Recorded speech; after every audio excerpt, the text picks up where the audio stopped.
À mon avis, je dirais presque, mais je veux mettre personne en cause, mais pas assez. Moi, je crois, si vous voulez, que le métier de journaliste est un métier, comme je vous le disais tout à l'heure, de plus en plus difficile, de plus en plus exigeant.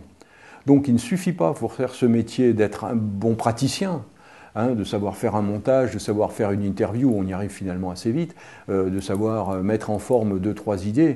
Il faut quand même une réflexion, et cette réflexion, elle doit reposer sur une culture générale forte, qui est la culture générale de l'université. Que ce soit Sciences Po, que ce soit de l'économie, que ce soit de l'histoire, de la géographie, parce qu'il y a la géographie économique, que ce soit quelque source de connaissances que ce soit, mais d'un haut niveau. Parce qu'il n'y a que là qu'on a à un moment la référence. Si vous mettez journaliste, par exemple, vous devenez journaliste en sortant du lycée, vous n'avez aucune culture générale, où elle est tellement inconsistante, si vous voulez. C'est la base, c'est normal, c'est comme ça, c'est pas une mise en cause que je dis là. Simplement comme ça, parce qu'on n'a pas le temps. Ensuite, vous devenez intéressé et intéressant, parce qu'à la fac, à l'université, vous vous spécialisez en sciences, en économie, en géographie, en littérature, en philosophie, donc dans tous ces domaines. Et votre travail à l'université consiste justement à acquérir toutes ces connaissances qui vont vous servir après. C'est pour ça que je pense que le métier de journaliste, c'est quelque chose qui, c'est transdisciplinaire.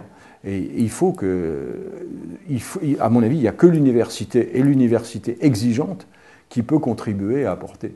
Alors maintenant, il y a aussi autre chose. Il ne faut quand même pas non plus faire du journaliste un intellectuel à tout crin et qui existe en dehors de ça. Il y a quand même toute une forme de journaliste qui existe, qui sont les grands reporters sur le terrain et qui sont des gens qui doivent comprendre, bien sûr, mais dont l'essentiel du métier est le comportement.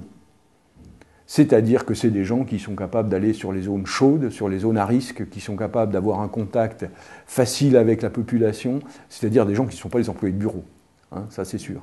Et ce journalisme-là, on en aura besoin. C'est eux qui vont chercher la matière première. Donc ça, ce n'est pas forcément des intellectuels. Ça ne veut pas dire que ce sont des idiots, hein, bien entendu, mais leur existence même n'est pas forcément celle d'un grand intellectuel. C'est d'abord des gens, ils peuvent le devenir après, on l'a vu, on a des exemples, mais c'est d'abord des gens qui n'ont pas peur d'aller au contact de la réalité du terrain. Et là, c'est le comportement. Vous savez, la chose peut-être la plus importante pour moi, quand j'ai commencé mon métier, ça n'a pas été ce que j'ai appris, mais ce que j'étais. Pas dire pendant toutes mes années d'études, je n'existais pas. Sinon, au travers de rendus, j'apprenais quelque chose, on me demandait de le reproduire sous forme de devoir, etc., etc. Mais ma personnalité, comme celle des autres, bien entendu, n'existait pas. La première chose qui m'a frappé, qui a été extraordinaire quand j'ai commencé à travailler, c'est que c'est ma personnalité qui a compté. Dans le contact que j'ai eu avec les équipes techniques avec lesquelles je travaillais, dans le contact avec les autres journalistes, dans le contact avec les gens que j'avais, et un contact que les autres n'avaient pas, mais d'autres avaient un contact que moi je n'avais pas. Hein. Et ça, c'est quelque chose qui est complètement mis de côté pendant les années d'études. À un moment, c'est vous, c'est votre sens de l'astuce, votre sens de la débrouillardise, de la logique, enfin tout ce qui met en valeur des choses qu'on n'apprend pas à l'université. Et ça, c'est essentiel aussi dans la vie d'un journaliste.